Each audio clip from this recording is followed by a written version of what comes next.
নমস্কাৰ সকলোকে স্বাগতম জনাইছো আসাম কেৰিয়াৰ পইণ্ট ইউটিউব চেনেলটোলৈ। তো বন্ধুসকল, আজিৰ ভিডিঅ'টোত আমি আপোনালোকৰ আগন্তুক অনুষ্ঠিত হ'ব লগা SSC MTS পৰীক্ষাৰ বাবে সহায়ক হোৱাকৈ ইণ্ডিয়ান আৰ্ট এণ্ড কালচাৰৰ ওপৰত কেইটামান মোষ্ট ইম্পৰ্টেণ্ট কুৱেশ্যন চাবলৈ ওলাইছোঁ। আৰু আৰ্ট এণ্ড কালচাৰটো আপোনালোকৰ SSC এক্সামৰ কাৰণে এটা অতিকৈ গুৰুত্বপূৰ্ণ টপিক হয়, সেইকাৰণে আপোনালোকে ভিডিঅ'টো স্কিপ নকৰিব আৰু শেষলৈকে চাই থাকিব। আৰু এটা কথা আপোনালোকক ইয়াতে জনাই থওঁ, আমি SSC MTS পৰীক্ষাৰ কাৰণে বা SSC GD পৰীক্ষাৰ কাৰণে কিছুমান ইম্পৰ্টেণ্ট PDF আছামিজ মিডিয়ামত আপোনালোকৰ বাবে বনাইছোঁ। তো এই PDF খিনিত এক্সামৰ কাৰণে লাগতিয়াল অল ছাবজেক্ট পাই যাবগে। ঠিক আছে, অল ছাবজেক্টৰ PDF আপোনালোকে কেৱল মাত্ৰ 99 টকাত পাই যাব। ঠিক আছে, কেৱল 99 টকাত গোটেইখিনি ছাবজেক্টৰ PDF পাই যাব। তো এই PDF খিনি পাবলৈ আমাক এই নম্বৰটোত হোৱাটছআপত মেছেজ কৰিব। নম্বৰটো হৈছে আমাৰ 8133840965। ইয়াতে আমাক হোৱাটছআপত মেছেজ কৰি জনাই দিব যে SSC MTS ৰ কাৰণে PDF খিনি লাগে বা SSC GD ৰ কাৰণে PDF খিনি লাগে। তো কেৱল 99ত এতিয়া আমি আপোনালোক গোটেইখিনি ছাবজেক্টৰ PDF দি দিম। ঠিক আছে, এতিয়া আমি কুৱেশ্যনখিনি চাওঁ। ফাৰ্ষ্ট কুৱেশ্যনটো কি দিছে চাওক। Sonjal is an annual youth festival held in which state or union territory? Sonjal কোনখন ৰাজ্য বা কেন্দ্ৰীয়শাসিত অঞ্চলত অনুষ্ঠিত হোৱা বাৰ্ষিক যুৱ উৎসৱ? তো ইয়াৰে শুদ্ধ উত্তৰটো হৈছে option C, Jammu and Kashmir. তো এইটো মনত ৰাখি থ'ব, যিটো সঞ্জাল আছে এইটো জম্মু কাশ্মীৰত অনুষ্ঠিত হোৱা এটা বাৰ্ষিক উৎসৱ। Next question, hornbill festival is the flagship cultural event of which Indian state? তো হৰ্ণবিল ফেষ্টিভেলটো কোনখন ভাৰতীয় ৰাজ্যৰ এটা ফ্লেগশ্বিপ সাংস্কৃতিক অনুষ্ঠান হয়? হৰ্ণবিলটো এটা খুবেই মোষ্ট ইম্পৰ্টেণ্ট ফেষ্টিভেল হয়। চ' এইটো ক'ত পালন কৰে সুধিছে, এইটো হৈছে অপশ্যন বি, নাগালেণ্ডত পালন কৰা হয়। নেক্সট কুৱেশ্যনটো হৈছে which state organise the Muziris biennale art event? কোনখন ৰাজ্যই মুজিৰিছ বিনেল কলা অনুষ্ঠান আয়োজন কৰিছিল? তো ইয়াৰে শুদ্ধ উত্তৰটো অপশ্যন বি, কেৰেলা। ঠিক আছে, মুজিৰিছ বিনেল যিটো কলা অনুষ্ঠান সেইটো কেৰেলা ৰাজ্যই অনুষ্ঠিত কৰিছিল। Next question, Lavani folk art is a traditional dance form famous in which state or union territories? তো লাভানী যিটো লোকশিল্প আছে সেইটো কোনখন ৰাজ্য বা কেন্দ্ৰীয়শাসিত অঞ্চলত বিখ্যাত এক পৰম্পৰাগত নৃত্যৰূপ হয়? তো এইটো হৈছে অপশ্যন বি, মহাৰাষ্ট্ৰ। তো মনত ৰাখি থ'ব, লাভানী লোকশিল্পটো মহাৰাষ্ট্ৰৰ লগত জড়িত। Next question, Yaoshang festival is celebrated in which state? তো তলৰ কোনখন ৰাজ্যত য়াচুং উৎসৱটো পালন কৰা হয়? তো ইয়াৰে যিটো ৰাইট এনচাৰ সেইটো হৈছে অপশ্যন এ, মণিপুৰ। ঠিক আছে, মনত ৰাখি থ'ব, মণিপুৰত য়াচুং উৎসৱ পালন কৰা হয়। Next question, where below' were the three religions of Hinduism, Buddhism and Jainism carve? তলৰ ক'ত হিন্দু ধৰ্ম, বৌদ্ধ ধৰ্ম আৰু জৈন ধৰ্মৰ তিনিটা ধৰ্ম খোদিত হৈছিল? তো ইয়াৰে শুদ্ধ উত্তৰটো অপশ্যন ডি, এলোৰা কেভছ। অৰ্থাৎ এলোৰা গুহাত বৌদ্ধ ধৰ্ম, হিন্দু ধৰ্ম আৰু জৈন ধৰ্ম এই তিনিটা ধৰ্মই খোদিত হৈছিল। Next question, Shri VG Jog is famous for which of the following instrumental music? Shri VG Jog তলৰ কোনটো বাদ্যযন্ত্ৰৰ বাবে বিখ্যাত আছিল? তো ইয়াৰে শুদ্ধ উত্তৰটো হৈছে অপশ্যন এ, ভায়লিন। ঠিক আছে, শ্ৰী VG জগ ভায়লিনৰ সৈতে জড়িত হয়। নেক্সট কুৱেশ্যনটো হৈছে to which state does the folk art from Madhubani belong? তো মধুবাণী যিটো লোকশিল্প আছে সেইটো কোন ৰাজ্যৰ অন্তৰ্গত হয়? তো এইটো হৈছে অপশ্যন ডি, বিহাৰ। তো মনত ৰাখি থ'ব, মধুবাণী লোকশিল্পটো বিহাৰৰ অন্তৰ্গত। নেক্সট কুৱেশ্যনটো হৈছে Bihu is the folk dance of which of the following states? Bihu তলৰ কোনখন ৰাজ্যৰ লোকনৃত্য হয়? তো ইয়াৰে কাৰেক্ট এনচাৰটো অপশ্যন এ, আছাম। ঠিক আছে, বিহুটো অসমৰ লোকনৃত্য হয়, আমি এইটো সকলোৱে জানোৱেই। তো নেক্সট কুৱেশ্যনটো আগবাঢ়োঁ। Where is Pushkar fair held? Pushkar মেলা ক'ত আয়োজন হয় বা ক'ত অনুষ্ঠিত হয়? তো ইয়াৰে শুদ্ধ উত্তৰটো হৈ যাব অপশ্যন ডি, আজমেৰ। ৰাজস্থানৰ আজমেৰত পুষ্কৰ মেলা অনুষ্ঠিত হয়। Next question, where did the Kuchipudi dance originate? Kuchipudi নৃত্যৰ উৎপত্তি ক'ৰ পৰা হৈছিল? তো এইটো হৈছে অপশ্যন বি, অন্ধ্ৰপ্ৰদেশ। ঠিক আছে, অন্ধ্ৰপ্ৰদেশৰ পৰাই কুচিপুড়ি নৃত্যৰ উৎপত্তি হৈছিল। Next question, Baul folk song is related to which of the following Indian states?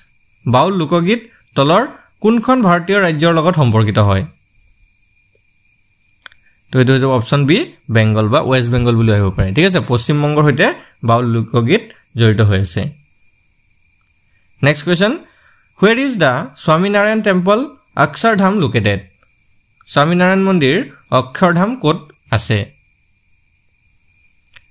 তো এইটো হৈ যাব অপচন বি গান্ধীনগৰ গুজৰাট ঠিক আছে গুজৰাটৰ গান্ধীনগৰত স্বামীনাৰায়ণ মন্দিৰ অক্ষৰধাম অৱস্থিত next question Yamini Krishnamurti is famous for which style of dancing Yamini Krishnamurti কোন শৈলীৰ বাবে নৃত্য শৈলীৰ বাবে বিখ্যাত হয় তো ইয়াৰ উত্তৰটো অপচন এ ভাৰত নাট্যমৰ বাবে next question where did the dance form Mohiniyattam develop Mohiniyattam নৃত্যৰূপ ক'ত গঢ় লৈ উঠিছিল উত্তৰটো অপচন সি কেৰালাত গঢ় লৈ উঠিছিল নেক্সট কোৱেশ্চনটো হৈছে Bhangra is a folk dance of which Indian state Bhangra কোন ভাৰতীয় ৰাজ্যৰ এক লোকনৃত্য হয় উত্তৰটো অপচন সি পাঞ্জাব ঠিক আছে ভাংৰাটো পাঞ্জাবৰ এটা লোকনৃত্য হয় next question Ghoom is a traditional female folk dance of which Indian state Ghoom বা ঘুমৰ বুলি আহিব পাৰে তো এই ঘুমৰটো কোনখন ভাৰতীয় ৰাজ্য বা কেন্দ্ৰীয় শাসিত অঞ্চলৰ এক পৰম্পৰাগত মহিলাৰ লোকনৃত্য হয় উত্তৰটো যাব ইয়াৰ অপচন সি ৰাজস্থান ঘুমৰটো ৰাজস্থানৰ মহিলাসকলৰ এটা পৰম্পৰাগত লোকনৃত্য হয় next question Dandiya Raas is a folk dance perform during Navratri where did this dance originate Dandiya Raas হৈছে নৱৰাত্ৰিৰ সময়ত পৰিবেশন কৰা এটা লোকনৃত্য আৰু এই নৃত্য উৎপত্তি ক'ত হৈছিল তো বন্ধুসকল ইয়াৰ কাৰেক্ট আনসাৰটো অপচন সি গুজৰাট তো দাণ্ডিয়া ৰাসৰ উৎপত্তি হৈছিল গুজৰাটত next question bamboo dance is a tribal dance of which of the following Indian state বাঁহ নৃত্যটো তলৰ কোনখন ভাৰতীয় ৰাজ্যৰ জনজাতীয় নৃত্য হয় তো এইটো হৈ যাব অপচন এ মিজোৰাম নেক্সট কোৱেশ্চনটো হৈছে which of the following is a popular dance of the Lakshadweep island তলৰ কোনটো লাক্ষাদ্বীপ দ্বীপপুঞ্জৰ জনপ্ৰিয় নৃত্য হয় তো এইটো হৈ যাব অপচন ডি কলকলি ঠিক আছে কলকলি এইটো হৈছে লাক্ষাদ্বীপ দ্বীপপুঞ্জৰ এটা জনপ্ৰিয় নৃত্য নেক্সট কোৱেশ্চনটো হৈছে which of the following folk dance is perform by men and women both in the state তলৰ কোনটো লোকনৃত্য ৰাজ্যত পুৰুষ আৰু মহিলা উভয়ে পৰিবেশন কৰে তো ইয়াৰে কাৰেক্ট আনসাৰটো যাব অপচন এ টিজ ডেন্স টিজ নৃত্যটো পুৰুষ আৰু মহিলা উভয়ে পৰিবেশন কৰে নেক্সট কোৱেশ্চনটো হৈছে Sangeet Natak Akademi has divided dance forms into how many parts Sangeet Natak একাডেমিয়ে নৃত্যৰূপক কিমানটা ভাগত বিভক্ত কৰিছে তো এইটো যাব অপচন এ 8 অৰ্থাৎ 8টা ভাগত বিভক্ত কৰিছে নেক্সট কোৱেশ্চনটো হৈছে what are the two dance form of Andhra প্ৰদেশৰ বিখ্যাত নৃত্য দুটা কি কি তো এইটো যাব option A Kuchipudi and Burrakatha ঠিক আছে কুচিপুড়ি আৰু বুঢ়াকথা এই দুটা হৈছে অন্ধ্ৰ প্ৰদেশৰ দুটা বিখ্যাত নৃত্যৰূপ নেক্সট কোৱেশ্চনটো হৈছে in which state Rauf dance is perform কোনখন ৰাজ্যত ৰাউফ নৃত্য পৰিবেশন কৰা হয় কাৰেক্ট আনসাৰটো যাব অপচন সি জম্মু এণ্ড কাশ্মীৰত নেক্সট কোৱেশ্চনটো হৈছে Charkula and Dadra are the dance form of which state Charkula আৰু দাদৰা কোন ৰাজ্যৰ নৃত্যৰূপ হয় তো ইয়াৰে ৰাইট আনসাৰটো যাব অপচন বি উত্তৰ প্ৰদেশৰ next question who is the lord of dance নৃত্যৰ প্ৰভু কোন তো লৰ্ড অফ ডেন্স বুলি কাক কোৱা হয় এইটো যাব অপচন এ নটৰাজক কোৱা হয় next question rangoli is the main art style of which religion of India rangoli ভাৰতৰ কোনটো ৰাজ্যৰ মূল শিল্পশৈলী এইটো ৰিজন হয় কোনটো ৰিজনৰ বা কোনটো যেটো এটা ৰাজ্যখন দিছে না ৰংগোলীটো কোন ৰাজ্যৰ মূল শিল্পশৈলী হয় তো এইটো যাব অপচন বি মহাৰাষ্ট্ৰ হয় next question Alpana is the main folk art style of which region of India Alpana ভাৰতৰ কোনটো অঞ্চলৰ প্ৰধান লোকশিল্প হয় তো এইটো হৈ যাব অপচন ডি ওয়েস্ট বেংগল অৰ্থাৎ পশ্চিম বংগৰ next question Tamasha is the main folk dance art style of which state Tamasha কোনখন ৰাজ্যৰ প্ৰধান লোকনৃত্য কলাশৈলী হয়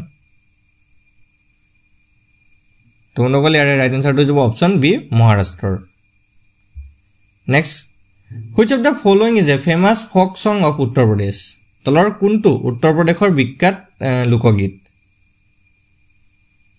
এটো হৈছে অপচন বি কাজৰি ঠিক আছে কাজৰিটো উত্তৰ প্ৰদেশৰ এটা বিখ্যাত লোকগীত হয় next question which dance style is the ancient name of sadi সাদিৰ কোনটো নৃত্যশৈলীৰ প্ৰাচীন নাম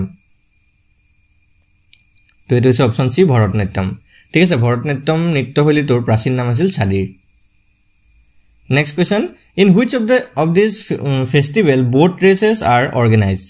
তলৰ কোনটো উৎসৱত নাও দৌৰৰ আয়োজন কৰা হয় তো ইয়াৰে কাৰেক্ট আনসাৰটো হৈছে অপচন বি ওনাম ওনাম উৎসৱত নাও দৌৰৰ আয়োজন কৰা হয় next question where is the বচ্চল্য মেলা held annually প্ৰতি বছৰে ক'ত বচ্চল্য মেলা আয়োজন কৰা হয় তো বন্ধুসকল ইয়াৰে কাৰেক্ট আনসাৰটো হ'ব অপচন আমি এটা ই বনাব লাগিবতে অল দিব লাগিব কাৰণ ইয়াত গোটেইকেইটা জায়গাতে বচ্চল্য মেলা আয়োজন কৰা হয় ভোপালতো চণ্ডীগড়তো বাংগালোৰতো আৰু নিউ দিল্লীতো তো ইয়াতে এনেকুৱা এটা আহিব বা আপোনালোকৰ লাষ্টৰ অপচন ডি টোত অল অফ দ্য এবভ বুলি আহি যাব পাৰে সেইকাৰণে মনত ৰাখি থব এই জায়গাকেইটাত বচ্চল্য মেলা আয়োজন কৰা হয় next question Pongal is the main festival of which state Pongal কোনখন ৰাজ্যৰ মূল উৎসৱ হয় তো এটো হৈছে অপচন বি তামিলনাডুৰ next question which Hindu festival is celebrated as a mourning festival by the Tharu tribe কোনটো হিন্দু উৎসৱক থাৰু জনগোষ্ঠীয়ে হুক দিৱস বা হুক উৎসৱ হিচাপে পালন কৰে তো এটো হৈছে অপচন বি দিৱালী ঠিক আছে দীপাৱলী বা দিৱালীটোক থাৰু জনগোষ্ঠীৰ লোকসকলে হুক দিৱস বা হুক উৎসৱ হিচাপে পালন কৰে next question which of the following festival worship the sun তলৰ কোনটো উৎসৱত সূৰ্য দেৱতাক পূজা কৰা হয় তো এটো হৈছে অপচন সি ছট পূজাত next question which of the following dances is a dance of Arunachal Pradesh তলৰ কোনটো নৃত্য অৰুণাচল প্ৰদেশৰ নৃত্য হয়